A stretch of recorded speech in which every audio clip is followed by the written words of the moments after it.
بر محمد و آل محمد صلوات.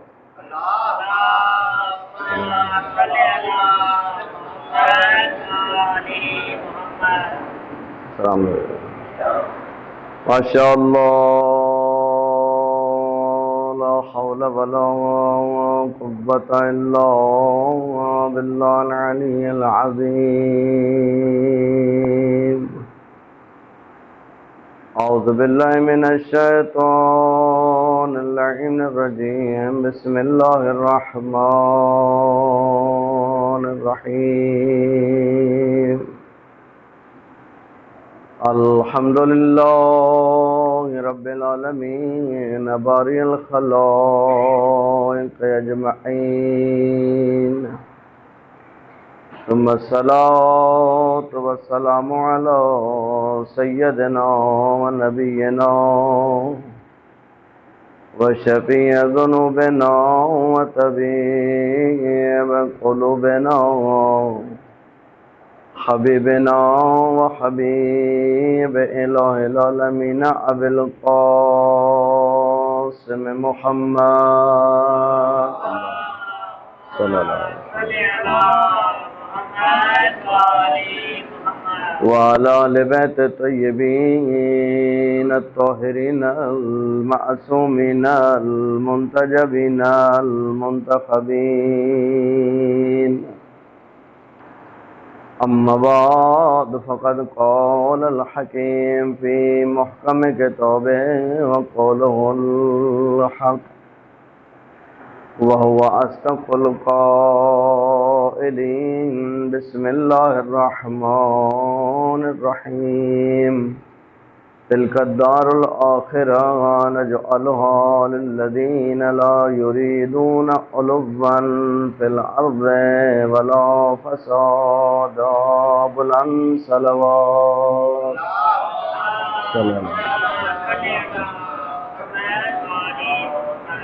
خداوند کریم آپ کی دعا اور عبادات کو اپنی بارگاہ میں قبول فرمائیں. تو پریشان المومنین کی پریشانیوں کو دور فرمائیں. آقا اور مولا امام علیہ السلام کا جلد ظہور فرمائیں. آقا کے قدموں میں جام شہادت کی سعادت نصیب فرمائیں. اپنی دعا اور عبادات کی قبولیت کے لیے مل کر بآواز بلند صلوات. صلی علی محمد صلی محمد. عزیزان گرامی، قرآن کریم کی جس آیت شریفہ کو تلاوت کیا، تلک الدار الآخرہ، وہ آخرت کا گھر، وہ بہشت، وہ نعمات خدا. اللہ فرماتے نجعلھا، ہم نے اسے قرار دیا، للذین، ان افراد کے لیے، لا یریدون علوا فی الارض ولا فسادا، جو روئے زمین پہ رہتے ہوئے نہ بڑائی کا ارادہ رکھتے ہیں اور نہ ہی وہ زمین پہ فساد پھیلاتے ہیں. بڑائی کا ارادہ، لا یریدون علوا. انسان کے اندر تین کیفیتیں ہیں. ایک حالت عجب ہے جس کا تعلق انسان کے دل کے ساتھ ہے، کہ انسان اپنے دل میں اپنے آپ کو بڑا سمجھتا ہے، کسی کے ساتھ کمپیریزن نہیں کرتا، کسی کے ساتھ مقایسہ نہیں کرتا. اپنے ہی آپ کو، میں بہت اچھا عالم ہوں، میں بہت اچھا انجینئر ہوں، میں بہت اچھا ڈاکٹر ہوں، میں بہت اچھا عالم ہوں. یہ ابھی اس مرحلے پہ نہیں ہے کہ وہ اپنے آپ کو کسی اور کے مقابلے میں لائے، صرف اپنے آپ کو دیکھتا ہے. اس کو علم اخلاق میں علماء اخلاق حالت عجب سے تعبیر کرتے ہیں. یہ عجب ہے، خود بینی، خود پسندی، اپنے آپ کو پسند کرنا. ایک مرتبہ اس سے پھر آگے آتا ہے، اس کو کہتے ہیں کبر. کاف کاش والا بے اور رے، کبر. کبر میں کیا ہے کہ انسان اب اپنے دل میں دوسروں کے ساتھ اپنا مقایسہ کرتا ہے. زبان پہ نہیں آئی ابھی بات، ابھی دل میں ہی ہے۔ میں فلاں سے تو بہت اچھی مجلس پڑھ لیتا ہوں، وہ میرے مقابلے میں کیا پڑھ سکتا ہے؟ میں اس سے زیادہ اچھا یہ کام کر لیتا ہوں، وہ میرے مقابلے میں کیا جانتا ہے؟ دل میں پہلا مرحلہ صرف اپنے آپ کو بڑا سمجھنا، اگلے مرحلے میں دوسروں سے بڑا سمجھنا، لیکن زبان پہ نہ لانا، وہ عجب ہے۔ اور یہ دوسری جو حالت ہے یہ کبر ہے۔ اس حالت کے اظہار کا نام ہے تکبر۔ یہ جو کیفیت دل میں تھی پہلے مرحلے پہ اور دوسرے مرحلے پہ، جب وہ دل میں ہی رہی تو کسی کو اس کا احساس نہیں تھا، لیکن اب انسان جو ہے وہ دوسروں کے سامنے اس بات کا اظہار کرتا ہے کہ آپ کیا ہے میرے سامنے، آپ کی حیثیت کیا ہے؟ میں ہوں۔ تکبر امیر المومنین علی ابن ابی طالب علیہ السلام، اللہم صلی علی محمد، مولا فرماتا ہے خطبہ قاسیہ میں کہ تکبر یعنی اب کنایا ہے کہ یہ ردائے پروردگار ہے، یعنی یہ صفت ہے جو خاص ہے ذات پروردگار کے ساتھ۔ اگر تکبر کسی کو زیب دیتا ہے تو وہ اللہ کی ذات ہے، اور کسی کو تکبر زیب نہیں دیتا۔ مولا فرماتے ہیں جو تکبر کرتا ہے گویا وہ اللہ کی اس رضا کو چھیننا چاہتا ہے، اس رضا کو وہ چھیننا چاہتا ہے۔ یہ ایک انتہائی خطرناک صفت ہے انسان کے اندر۔ کبھی اسے اپنے علم پہ تکبر ہے، کبھی اسے اپنے مال پہ تکبر ہے، کبھی اسے اپنی شہرت پہ تکبر ہے، کبھی اپنے اس کو اسٹیٹس پہ تکبر ہے، کبھی اس کو اپنے تعلقات پہ تکبر ہے، اور وہ ان باتوں کا کھلم کھلا اظہار کرتا ہے۔ دیکھیں یہ خطرناک ترین چیز ہے کہ انسان آہستہ آہستہ ان چیزوں کا عادی ہوتا ہے، اور یہی چیزیں ہوتی ہیں جو انسان کی تباہی کا سبب بنتی ہیں۔ دیکھیں آل بیت علیہ السلام نے امام سجاد علیہ السلام، اللہم صلی علی محمد وآل محمد، اگر ہمارے کوئی خوبیاں گنے تو ہمیں اچھا لگتا ہے، کیونکہ مولانا آپ کتنی اچھی مجلس پڑھتے ہیں، ہمیں اچھا لگتا ہے۔ اگر کوئی کہے کہ آپ کتنی اچھی بات کرتے ہیں، انسان کو اچھا لگتا ہے۔ لیکن اگر انسان کے سامنے اس کے عیب گنے جائیں تو اس کو بالکل اچھا نہیں لگتا ہے، اس کو بالکل اچھا نہیں لگتا ہے۔ یہ انسان کی کمزوری ہے۔ امام فرماتے ہیں کہ تمہارا بہترین دوست وہ ہے جو تمہاری طرف تمہارے عیوب کے تحائف بیچتا ہے، تمہیں پوائنٹ آؤٹ کرتا ہے کہ دیکھو بھائی یہ جو بات آپ نے کی ہے یہ بات صحیح نہیں ہے، اس بات کا یہ نتیجہ نکل سکتا ہے، یہ بات آپ کے شایان شان نہیں ہے، یہ بات آپ کو زیب نہیں دیتی ہے، یہ آپ کے اسٹیٹس کے خلاف ہے، آپ کے جو اللہ نے مقام اور مرتبہ دیا اس کے یہ خلاف ہے۔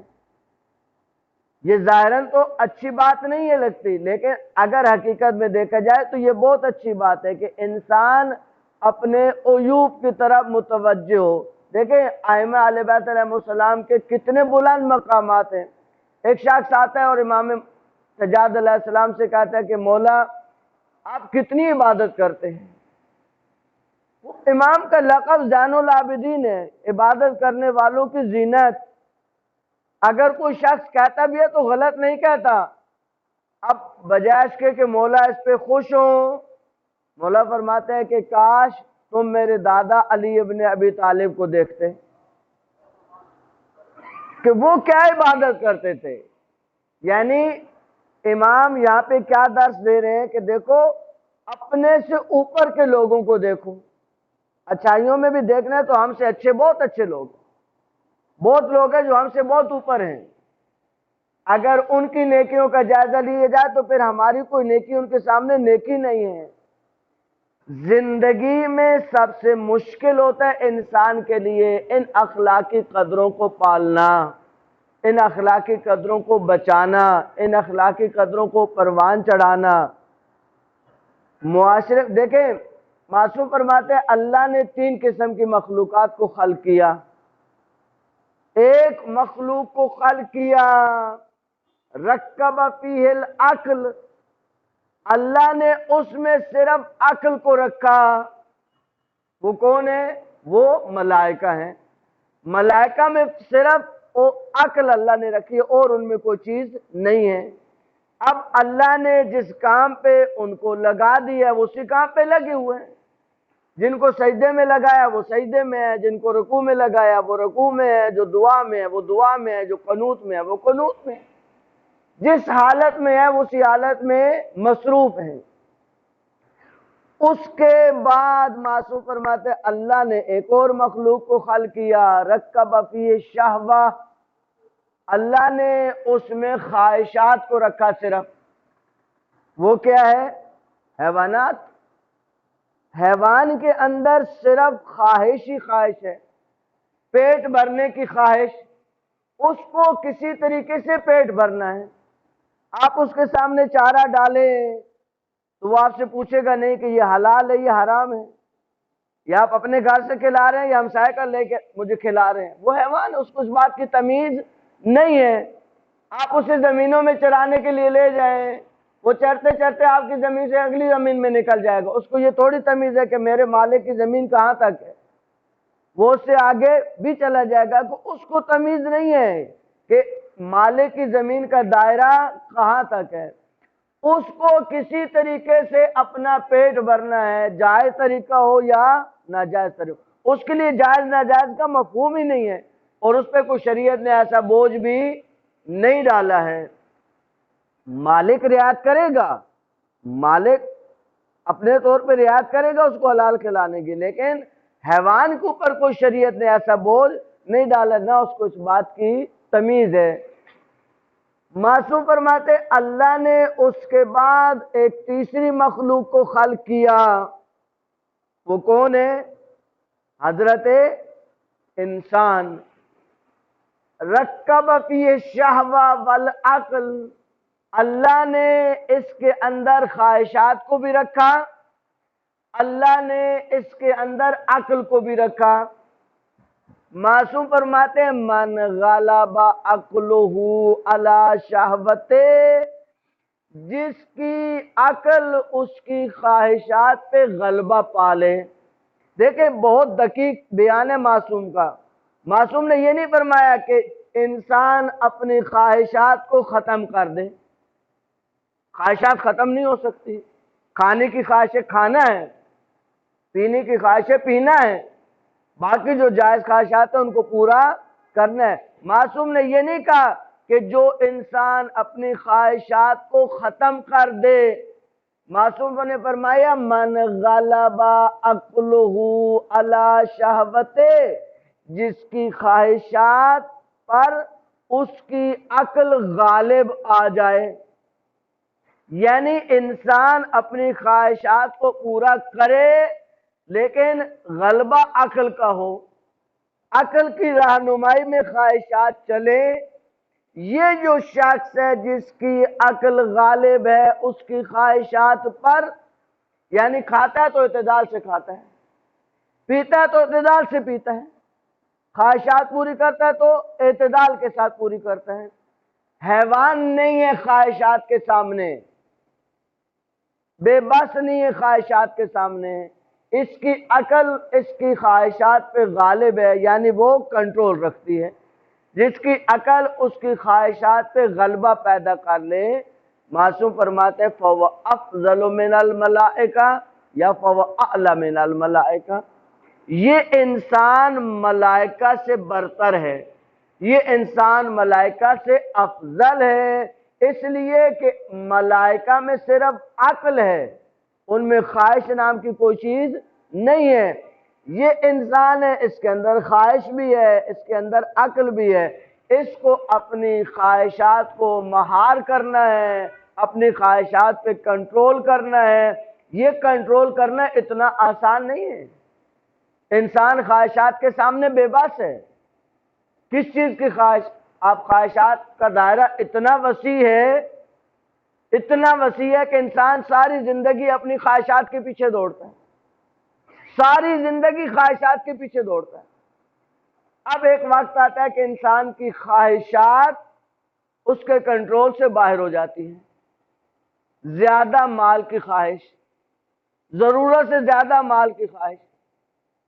اب جب ضرورت سے زیادہ مال کی خواہش ہے تو کیا کرے گا؟ جب جائز ذرائع سے وہ ضرورت پوری نہیں ہوگی تو کیا کرے گا؟ ناجائز ذرائع کی طرف جائے گا، حلال کے دائروں سے نکلے گا اور حرام کے دائروں میں داخل ہو جائے گا. یہ وہ ٹرننگ پوائنٹ ہے انسان کا، جہاں پہ انسان کی انسانیت تولی جاتی ہے، جہاں پہ دیکھا جاتا ہے کہ انسان کتنا جو ہے وہ اپنی عقل کو کام میں لاتا ہے. اب حلال بھی سامنے، حرام بھی سامنے.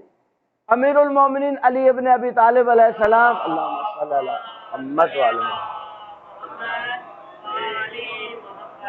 ایک جگہ رکے اور مولا کے ہاتھ میں سواری ایک شخص کھڑا. مولا نے کہا کہ اس کو ذرا تم دیکھ کے رکھو، میں مسجد میں نماز پڑھ کے واپس آتا ہوں. نماز پڑھنے کے لیے گئے تو اس کی نیت اس سواری پہ کیا ہو گئی؟ خراب ہو گئی. انہوں نے کہا خوب، وہ تو نماز پڑھ رہے ہیں، اس کو بیچ کے سائڈ پہ ہو جاؤ، پیسے مل جائیں گے. اب خواہش غالب ہو گئی. یہ جائز خواہش ہے یا ناجائز خواہش ہے؟ تمہاری چیز تھوڑی ہے، تمہیں بیچنے کا اختیار تھوڑی ہے، اس کو تمہاری چیز نہیں ہے. لیکن خواہش تو خواہش ہے. جب انسان خواہش کے سامنے بے بس ہوتا ہے تو یہ کام کرتا ہے. اب گیا اور اس سواری کو کیا کیا؟ 2 درہم میں بیچ دیا اور 2 درہم لے کے وہاں سے غائب ہو گیا.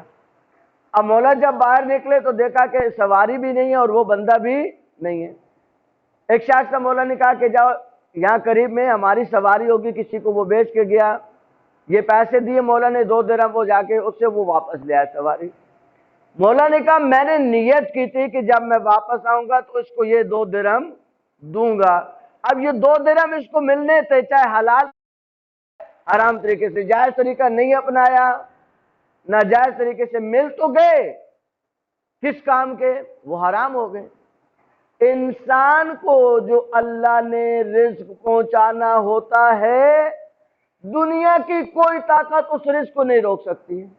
دنیا کی کوئی طاقت اگر ساری دنیا مل کے چاہے کہ یہ رزق جو اللہ نے کسی کو پہنچانا ہے وہ رک جائے، کوئی دنیا کی طاقت نہیں روک سکتی ہے.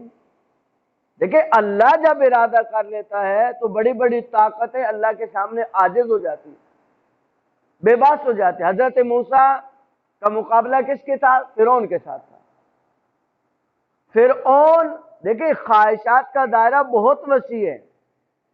انسان جب خواہشات کے پیچھے چلتا ہے تو دنیا کے اندر جتنے فتنے ہیں، دنیا کے اندر جتنے فساد ہیں، یہ خواہشات نفسی تو ہیں. کربلا کتنا بڑا کی وجہ سے خواہشات نفس، ہوائے نفس، اقتدار کا لالچ، شہرت کا لالچ، پیسے کی لاجت. کیا چیز تھی اس کے پیچھے؟ کچھ بھی سوائے ان چیزوں کے. کسی کو شہرت کی لالچ.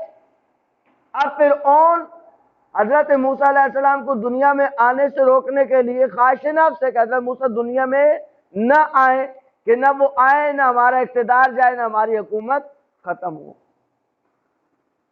اپنی اس خواہش نفس کے لیے کہ میرا اقتدار نہ جائے کتنے ناجائز کام کیے، کتنے بچوں کو ضائع کرایا، کتنے بچوں کا قتل کرایا، کتنے مظالم ڈھائے. کس لیے؟ کہ حضرت موسیٰ دنیا میں نہ آئے. لیکن اللہ جب ارادہ کرتا ہے، اللہ جب کچھ چاہتا ہے، لوگ جو رزق کے لیے پریشان ہوتے ہیں عجیب ہے. مولا فرماتے ہیں کہ جس کام کا ذمہ اللہ نے لیا ہے تم اس کے لیے پریشان ہوتے ہو. تمہیں اس کام کے لیے پریشان ہونا چاہیے جس کا اللہ نے تمہیں کہا ہے. جو کام اللہ نے کہے وہ نہ کر کے تمہیں پریشان ہونا چاہیے. جس کام کا ذمہ اللہ نے لیا ہے اس کام کے لیے تم کیوں پریشان ہوتے ہو؟ رزق کا ذمہ اللہ نے اپنے پہ لیا، رزق اللہ نے عطا کرنا ہے. جو اللہ کی ذمہ داری ہے اس کے لیے تو پریشان ہوتا ہے، اور جو تیری ذمہ داری ہے تو اس کے لیے پریشان نہیں ہوتا ہے. اب کہتے ہیں کہ حضرت موسیٰ علیہ السلام جب دنیا سے جانے لگے تو حضرت موسیٰ کی ایک چھوٹی سی بچی تھی. اب حضرت موسیٰ نے سوچا کہ یہ سارے میرے دشمن ہیں، یہ میرے بعد اس بچی کے ساتھ کیا کریں گے؟ حضرت موسیٰ کو ظاہر اولاد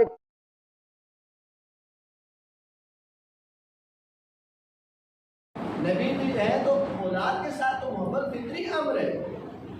کہا کہ فرشتہ آیا اور کہا کہ حضرت موسیٰ سے کہا، اللہ نے کہا کہ آپ اسی مقام پہ لے جائیں جہاں پر انہوں نے عصا مار کے دریا کے 2 حصے کیے. اب دیکھا کہ ایک چھوٹا سا پتھر ہے اور اس پتھر کے اندر ایک چھوٹا سا سوراخ ہے. کہا کہ موسیٰ آپ اس سوراخ کے اندر دیکھیں. اس سوراخ کے اندر دیکھیں چھوٹا سا کیڑا ہے اور اس کیڑے کے اندر کیا ہے؟ ایک چھوٹا سا اس کے منہ میں ٹنکا ہے. کہا موسیٰ جو خدا اس پتھر کے اندر اس کیڑے سے غافل نہیں ہے وہ تمہاری بچی کو کچھ نہیں ہونے دے گا، تمہاری بچی کو دشمنوں کی شر سے بچائے گا. اللہ کا وعدہ. دیکھیے انسان کو اس بات کو سمجھنا ہے. دیکھیں عقل کا غلبہ، عقل کس چیز کا نام ہے؟ معصوم سے پوچھا کہ مال عقل، مولا عقل کس کو کہتے ہیں؟ مولا نے فرمایا العقل ما عبد به الرحمن واقتصب به الجنان. عقل جس کے ذریعے رحمان کی عبادت کی جائے اور عقل جس کے ذریعے جنت کو حاصل کی جائے.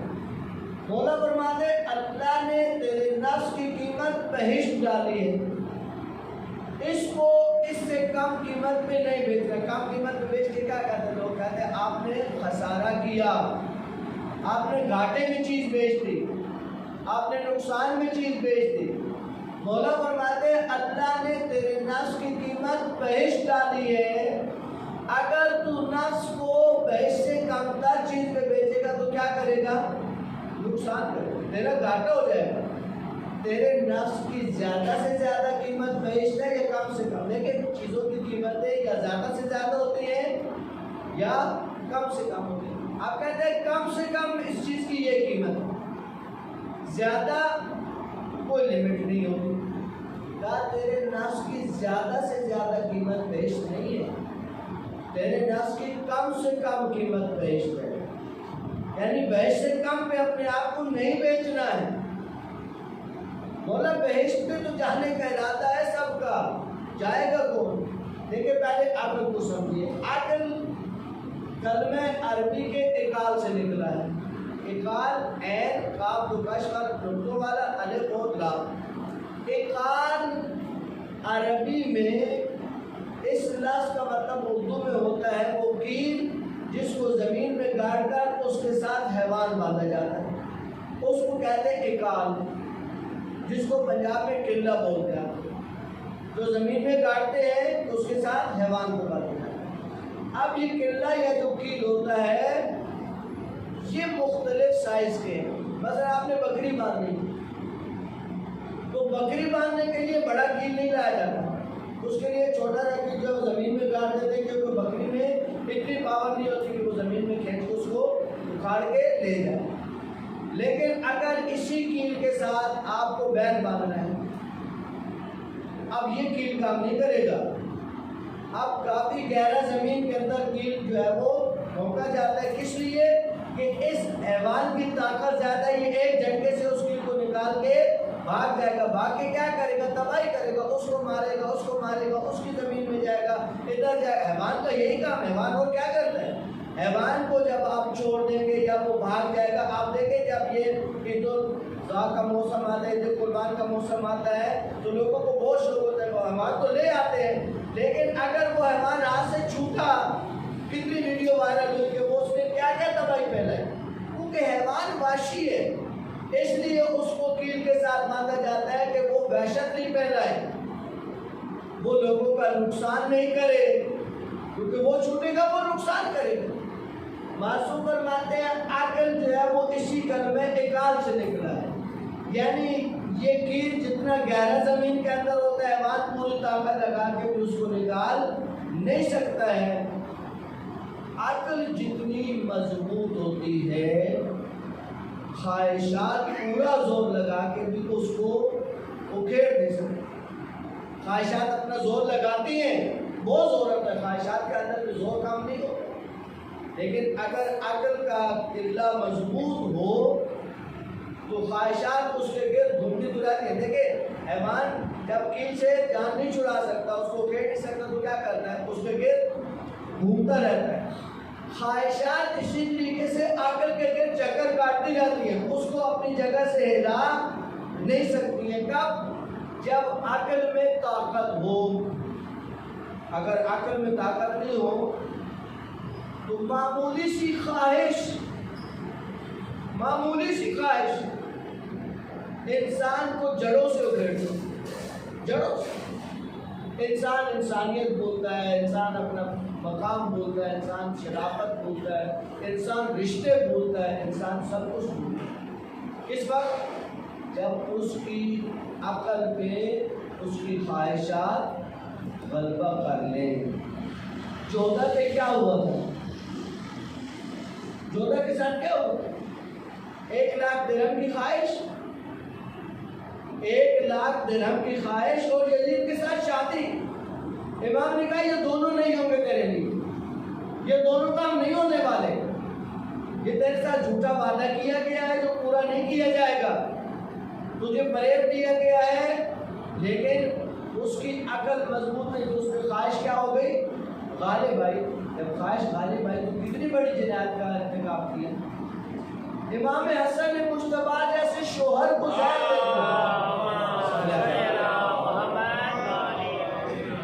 رشتہ بھولی، امام کی کرامت بھولی، امام کے احسان بھولی، امام کو حسن سلوک بھولی، سب کچھ بھولی۔ کب؟ جب شہوت عقل پہ غالب آتی ہے۔ جب شہوت عقل پہ غالب آتی ہے تو انسان اس کے سامنے بے بس ہو جاتا ہے۔ غیبت حرام ہے یا نہیں؟ تہمت حرام ہے یا نہیں؟ الزام تراشی حرام ہے یا نہیں؟ یہ سب حرام ہے، سب کو پتہ ہے، لیکن کیونکہ خواہش، لیکن پیغمبر گرامی کا حضرت محمد مصطفیٰ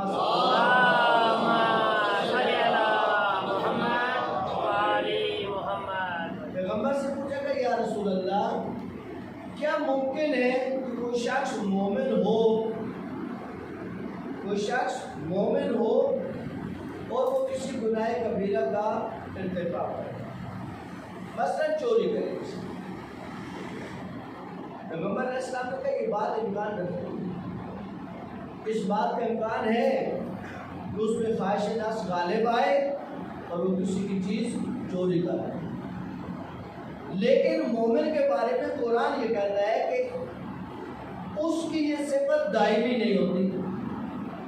مومن جب قرآن مومن کے لیے جب بولتا ہے تو اس کے لیے عاملہ کا لفظ نہیں کہتا برائیوں کے ساتھ، اس کے لفظ استعمال کرتا ہے فعلا، وَإِذَا فَعَلُوا فَاحِشَةً، جب ان سے کوئی غلطی سرزد ہو جاتی ہے تو وہ فوراً توبہ کر کے واپس آ جاتے ہیں۔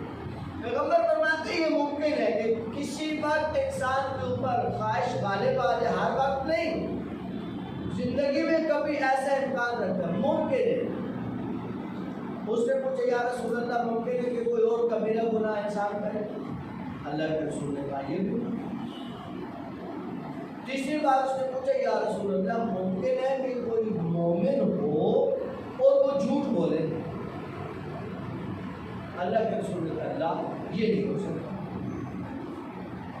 مومن باقی گناہ کر سکتا ہے، مومن جھوٹ نہیں بول سکتا۔ کیوں کہ پیغمبر فرما چکے تھے کہ جھوٹ جو ہے وہ تمام برائیوں کی چابی ہے، اگر ساری برائیوں کو جمع کریں ایک جگہ ان کی جو چابی ہے وہ کیا ہے؟ جھوٹ۔ انسان جھوٹ بولتا ہے پیسے کے لیے، انسان جھوٹ بولتا ہے مال کے لیے، انسان جھوٹ بولتا ہے اسٹیٹس کے لیے، انسان جھوٹ بولتا ہے چیزوں کے لیے۔ ایک چیز مل چکی ہے، بس یہ چیزیں بٹ رہی ہیں، واپس کسی پوچھا آپ کو ملی ہے یا نہیں، جھوٹ بولے گا۔ کیوں جھوٹ بولے گا؟ یہ چیز حاصل کرنے کے لیے۔ کہتے قوم میں آیت اللہ نے جب مسجد اعظم کو تعمیر کرایا تو وہ سر جھکا کے بیٹھتے تھے اور جو جو آتا تھا بندہ اس کو اس کے حساب سے پیسے دیتے تھے، سر ان کا نیچے ہوتا تھا۔ اب ایک بندے نے لائن میں جا کے اپنی مزدوری لے لی، اب اس نے دیکھا کہ آیت اللہ کا سر تو نیچے ہے، ان کو تھوڑی نظر آ کے میں لے چکا ہوں، واپس آ کے پھر لائن میں لگا۔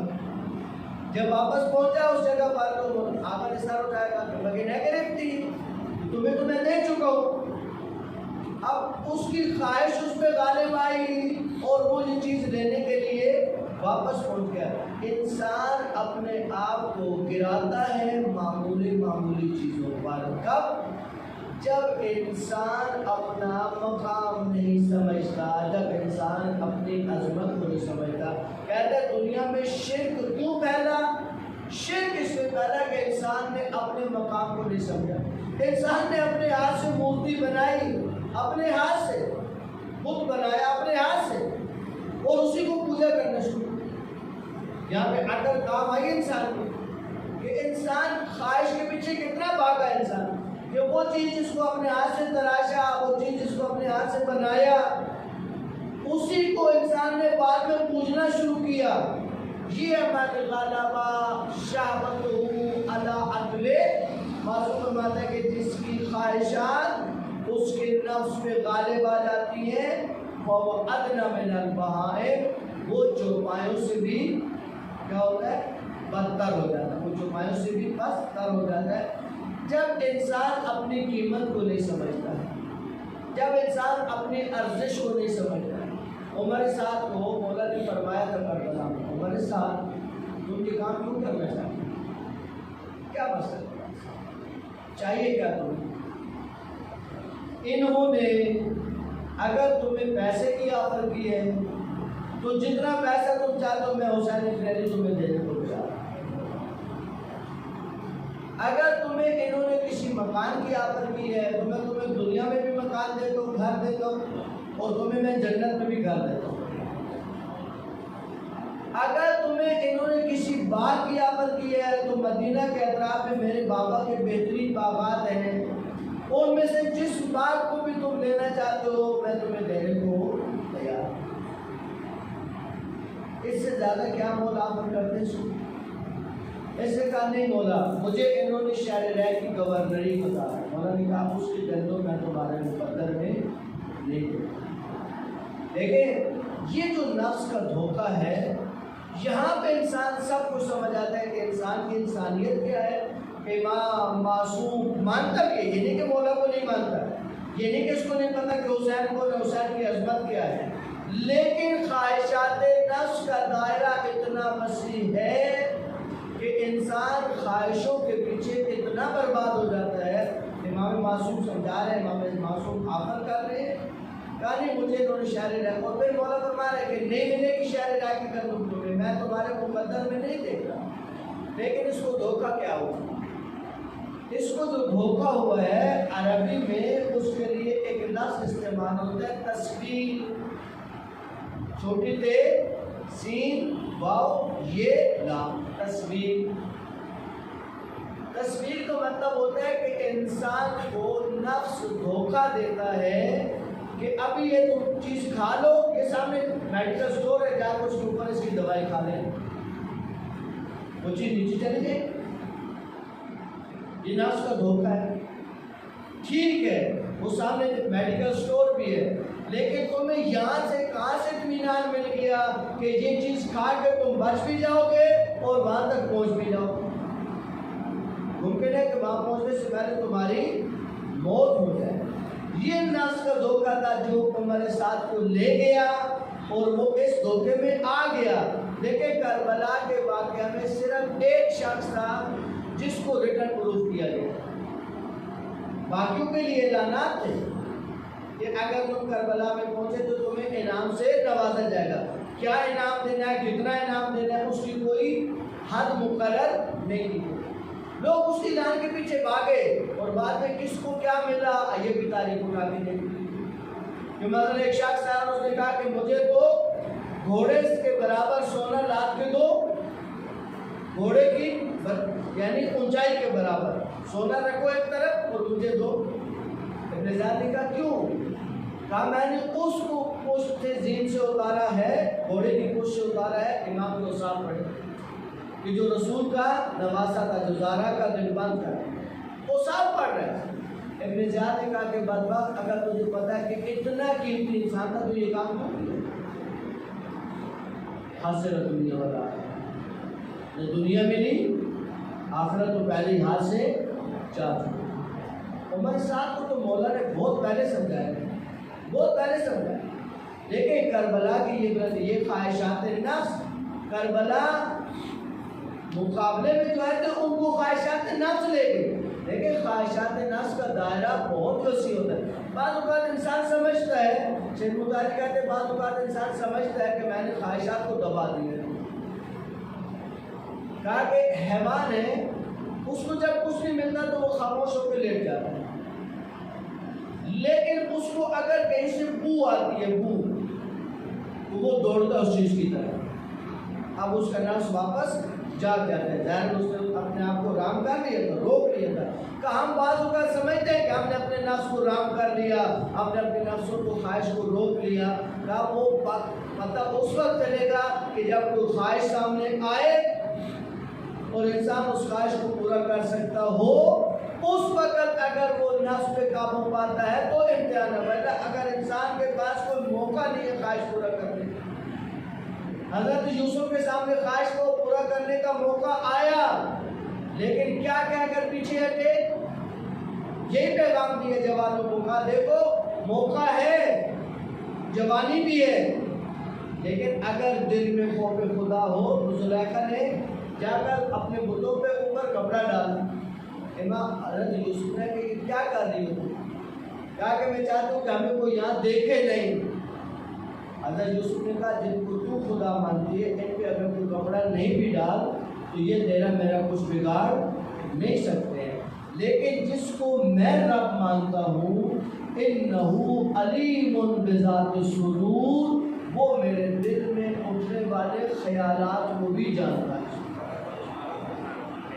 میں یہ کام نہیں کر سکتا۔ یعنی جب انسان کے دل میں خوف خدا آتا ہے، آپ کہتے ہیں نا آپ معاملہ بھی اللہ سے ڈرو، یہ خوف خدا اگر دل میں نہیں ہو تو انسان ساری جنایات کا جو مرتکب ہوتا ہے، جھوٹ کا مرتکب، چوری کا مرتکب، زنا کا مرتکب، ماں باپ کے ساتھ بے ادبی کا مرتکب، جتنے دنیا کے اندر جنایات آپ ساری جنایات ملیں گے، اس کے پیچھے کیا ہے؟ خوف خدا کا نہ ہونا اور خواہشات نفس کے پیچھے بھاگنا، جس بھاگنے کے نتیجے میں ملتا کچھ نہیں انسان، یا تو یہ نہ کہ انسان بھاگ رہے خواہشات نفس کے پیچھے اور اس کو کچھ ملا۔ بہت سے لوگ ہیں جو ساری زندگی خواہشات کے پیچھے بھاگتے ہیں، ملتا بھی انہیں کچھ نہیں۔ اچھا جنہیں مل گیا تو کیا ہوا؟ خواہشات نفس پوری کر لی، دنیا کے اندر خوب خواہشات پوری کی، لیکن جب موت کا سامنا کریں گے تو خواہشات کام آ جائیں گی، وہاں کیا کریں گے؟ وہاں کیا جواب دینا؟ اصل تو زندگی وہاں شروع ہونی ہے۔ یہ تو اللہ نے اس دنیا میں بھیجا ہے، اس لیے معصوم فرماتے ہیں کہ اس بات کو سمجھو کہ تمہیں اللہ نے دنیا میں بھیجا کس مقصد کے لیے۔ کمانا عبادت ہے، لیکن کمانے سے نہیں منع کیا شریعت نے۔ بعض اوقات انسان اس فائدے میں چلا جاتا ہے کہ فطری دنیا کی مذمت ہے تو دنیا میں کمانا بھی نہیں، کمانے کی کہیں مذمت نہیں، حرام کمانے کی مذمت ہے۔ اگر کمانا برا کام ہوتا، کام کرنا برا کام ہوتا تو امیر المومنین علی ابن ابی طالب علیہ السلام یہودی کے باغ میں کام کرتے، جا کے مولا یہودی کے باغ میں کام کرتے تھے دنیا کے لیے، دنیا کے پیسے کے لیے۔ کمانے کی مذمت نہیں ہے، حرام کمانے کی مذمت۔ اچھا کتنا کمانا ہے؟ مولا کے بارے میں کیا خیال ہے؟ مولا کروڑ پتی تھے یا نہیں تھے؟ بہت سے لوگوں کو یہ وہم ہے مولا تو سوکھی روٹی کھاتے۔ اگر آپ اپنے معاشرے میں کسی کو سوکھی روٹی کھاتے دیکھیں، آپ کا کیا تصور جاتا ہے؟ بھائی سوکھی روٹی کون کھاتا ہے؟ جو غریب، جو مالدار نہیں ہو، جو نادار ہو۔ ہاں کائنات میں ایک ایسا امیر ہے جو امیر ہو کے بھی سوکھی روٹی کھاتا ہے۔ پیسے کی کمی نہیں تھی مولا کے پاس، لیکن آپ جائیں سعودیہ جائیں، زمزم کے بعد سب سے بہترین جو پانی ہے وہ کیا ہے؟ ابیار علی. ابیار بیل کی جمع، بیل کہتے ہیں کنویں. امیر المومنین کے کنویں جو بند کر دیے گئے، اب وہ نہیں پانی، پہلے تو جاتے تھے زاری ماں سے پانی بھی بھر کے لاتے، اب وہ پانی بھی نہیں دیتے ہیں. اس وقت جس وقت مولا نے ان کنووں کو کھودا بہت مہنگا ہوتا تھا کنووں کا مسئلہ. پانی اس وقت سستا نہیں تھا عرب میں، لیکن مولا نے کتنے کنویں کھودے. یہ جو امام حسین علیہ السلام نے اپنے ساتھ سے کہا کہ تو میرے بابا کے جو باغات ہیں، باغات تو مولا کے باغات بھی کم نہیں، مولا کی زمینیں بھی کم نہیں، مولا کے پاس ثروت کی بھی کمی نہیں. لیکن سوکھا کھانے کا مطلب یہ نہیں تھا کہ کھانے کو کچھ نہیں تھا. مولا کا اپنا جملہ ہے کہ میں علی ابن ابی طالب اگر چاہوں تو میں سونے کے نوالے کھا سکوں. سونا کھایا نہیں جاتا، یعنی میں مہنگی ترین غذا دنیا کی کھانا جو میں کھا سکتا ہوں، لیکن میں علی ابن ابی طالب نہیں کھاتا، اس لیے کہ میں وقت کا امام ہوں اور میں حاکم ہوں. حاکم کے فرائض میں ہوتا ہے کہ وہ اپنے آپ کو معاشرے کی اس سطح پہ رکھے جہاں پہ ایک کمزور ترین انسان رہتا ہے. یہ حاکم کے فرائض. امام کے فقط امام کے فرائض میں نہیں، امام کے پاس جب حکومت ہو، کیونکہ جب امام حسن مصطفیٰ علیہ السلام کو دیکھا گیا کہ مولا جو ہے وہ اچھا لباس بھی پہنتے تھے، مولا اچھی غذا بھی کھاتے تھے. کسی نے اعتراض کیا کہ آپ کے والد یہ نہیں کرتے تھے. مولا نے کہا کہ اس وقت عمومی لوگ فقر میں مبتلا تھے، میرے بابا اس وقت حاکم تھے. آخر حاکم کا یہ فرض ہوتا ہے. پھر امام علیہ السلام نے اس فاخرہ لباس کو اٹھایا اور کہا کہ نیچے وہی لباس ہے، فیشن لباس، معمولی لباس. یہ تو ایک ظاہری دنیا ہے جس کے ساتھ ہمیں چلنے کے لیے یہ چیز کرنی پڑتی ہے. اچھی غذا کھانا منع نہیں ہے شریعت میں، اچھی خوراک کھانا منع نہیں ہے شریعت میں، اچھا لباس پہننا منع نہیں ہے شریعت میں. منع کیا ہے کہ ان کو جائز حدود میں رکھیں، حدود کو پار نہیں کریں. ساری جو مشکل ہے، دیکھیں انسان اور حیوان کا فرق یہی ہے، حیوان تمیز نہیں رکھتا حلال کی، حرام کی، جائز کی، ناجائز کی. انسان اگر حلال اور حرام کی تمیز چھوڑتا ہے تو وہ حیوان کے دائرے میں جاتا ہے. حیوان ہے، آپ اس کو کسی کی زمین میں بھیج دیں، وہ نہیں دیکھے گا کہ مالک کی زمین ہے یا دوسری کی زمین ہے. اگر انسان میں بھی یہی اوصاف پیدا ہو جائے تو اس کو پتہ نہ چلے کہ میرا اپنا مال ہے یا کسی اور کا مال ہے، تو اس انسان میں اور اس حیوان میں فرق کیا بچا؟ فرق یہی تھا، یہ حلال حرام کا فرق تھا، یہ جائز ناجائز کا فرق تھا. اور کیا فرق ہو سکتا ہے انسان میں؟ اللہ نے یہ فرق پیدا کیے اور انسان کو کہا کہ اس راستے پہ چلو، اور اس راستے پہ چلنے کے لیے سوائے آل بیت علیہ السلام کے تمہیں کوئی ذوات مقدسہ ایسی نہیں ملے گی جو اس حد تک پابند. مشکل ترین حالات مسلم نے نقید شہادت سے پہلے جسم زخمی، جسم سے خون بہ رہا، ابن زیاد کے دربار میں کھڑے وصیتیں کرتے ہیں. کیا وصیت ہے؟ میری یہ زرہ، میری یہ تلوار بیچ دینا. بیچ کے کیا کرنا؟ میں نے فلاں شخص سے قرضہ اٹھایا، میرا یہ قرضہ اتار دے. مسلم آپ شہید رائے ولایت ہیں، آپ مولا کے راستے میں شہید ہو رہے ہیں، آپ کربلا کے پہلے شہید ہیں، لیکن مسلم یہی کہتے نظر آئے درست ہے میں کربلا کا شہید ہوں، لیکن کربلا کے شہید ہونے کا مطلب یہ نہیں ہے کہ شریعت بدل جائے، شریعت وہی رہے. کہتے ہیں کہ روایت میں ہے کہ شہید کے خون کا قطرہ بعد میں زمین پہ گرتا ہے، اللہ اس کے سارے گناہوں کو بخش دیتا ہے، لیکن قرضہ شہید کا بھی معاف نہیں ہوتا ہے. مسلم اس مسئلے کو جانتے تھے، اس وجہ سے اس نازک ترین حالت میں، اس مشکل ترین حالت میں شریعت کے اس مسئلے کو نہیں بھولے اور ہم چاہنے والوں کو یہ پیغام دیا کہ دیکھو جتنے بھی بڑے منصب پہ آ جاؤ، شریعت ہے، حلال حرام ہے، حلال حلال ہے، حرام حرام ہے، جائز جائز ہے، ناجائز ناجائز ہے. یہ کربلا کا میسیج ہے جسے آج ہمیں زندہ کرنے کی ضرورت ہے۔ بہت سے لوگ ہیں جو ادھر ادھر سے کہتے ہیں مولانا ہم تو غصے دے کے غریبوں کو دیں، یعنی ناجائز کر کے ہم تو گھر تھوڑی لے کے ہم تو غریبوں کو دیں۔ یہ کیا رویہ ہے؟ یہ آل بیت علیہ السلام کی تعلیمات سے دوری کا نتیجہ ہے۔ ایک شخص چلا امام جعفر صادق علیہ السلام کو اس نے ایک جگہ سے چوری کی اور آگے جا کے اس میں سے صدقہ لے لیا۔ مولا نے سے پوچھا کیا کیا؟ کہ مولا قرآن میں لکھا کہ ایک گناہ ہوتا ہے اور ایک نیکی 10 برابر ہوتی ہے۔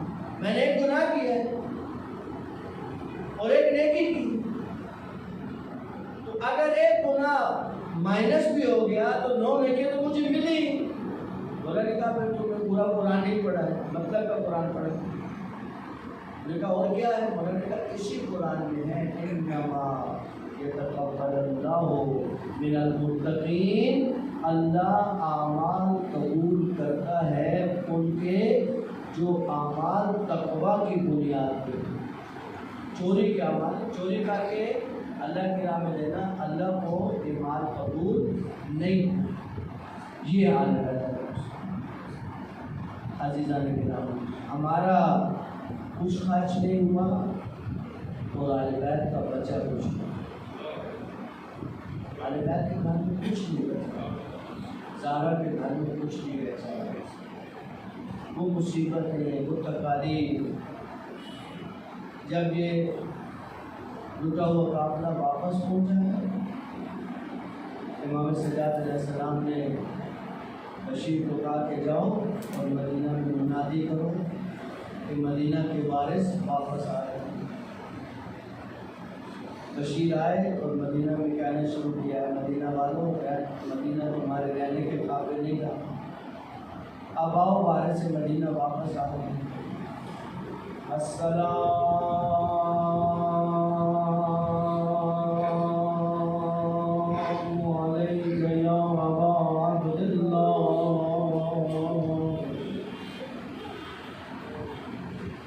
وعلى الروح الذي حل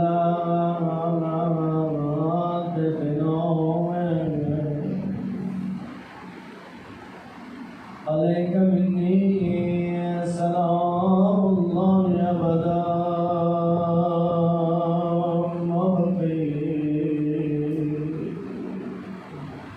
بقي الليل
پہنچے آقا سجاد باہر بیٹھے حضرت نبی دیکھ کے کہتے السلام علیکہ ایھا الضعیف، اے ضعیف آپ پہ میرا سلام، آپ کون ہے؟ کہا چچا مجھے نہیں پہچانا، میں سجاد ہوں، میں بیٹا سجاد، آپ کے سر کے بال سفید ہو گئے، آپ کی کمر جھک گئی، کہا چچا جس کی بہنیں بازاروں میں جائے، جس کی مائیں درباروں میں جائے، اے عزیزو حضرت ربیہ نے پوچھا میری بہن زینب کہاں ہے؟ کہا کہنے کے اندر ہے، حضرت ربیہ بی بی بیٹھی ہوئی تھی، پہچان نہیں سکے، کہا السلام علیکم ایھا الضعیفہ، اے ضعیفہ پہ میرا سلام ہو، بی بی نے کہا بھیا آپ کہہ سکتے ہیں میں جن مصیبتوں سے گزری ہوں، میں جن مشکلات سے گزری ہوں، اے عزیزو یہ قافلہ واپس جب گھر میں پہنچا اور بشیر کو امام رخصت کرنا چاہتے ہیں، بشیر نے امام کا بڑا ساتھ دیا اور اتنا اس کی آنکھوں میں حیا تھا، کہتا ہے سارے قافلے میں چلا لیکن اس کی آنکھیں زمین میں گڑی رہی کہ کئی زار آزادیوں کے معاملوں کے پردوں پہ میری نگاہ نہ پڑے، آقا سجاد کہتے گھر کے اندر آئے اور امی زینب سے کہا امی اماں بشیر جا رہا ہے، میں چاہتا ہوں اس کو رخصت کروں، بی بی نے اپنی چادر کو بچھایا اور کہا بی بی جو کچھ بھی ہے کہتے اور تو کچھ بچا نہیں تھا، وہ زیور جو بیویوں کے پاس تھے وہ سارے زیور بیویوں نے اتارے اور اس چادر کے اوپر رکھ دیے، آقا سجاد نے گھٹی بنائی اور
اللہ سفر میں سفر میں برکت فرما یا اللہ جلوسوں کی مجلسوں کی خصوصی حفاظت فرما شر شیاطین سے محفوظ فرما یا اللہ مقامات مقدسہ کی رونقوں کو بحال فرما ہمارے آقا محمد علیہ السلام کے بعد ضرور فرما آقا کے قدموں میں جا بشارت کی سعادت نصیب فرما صلی علی محمد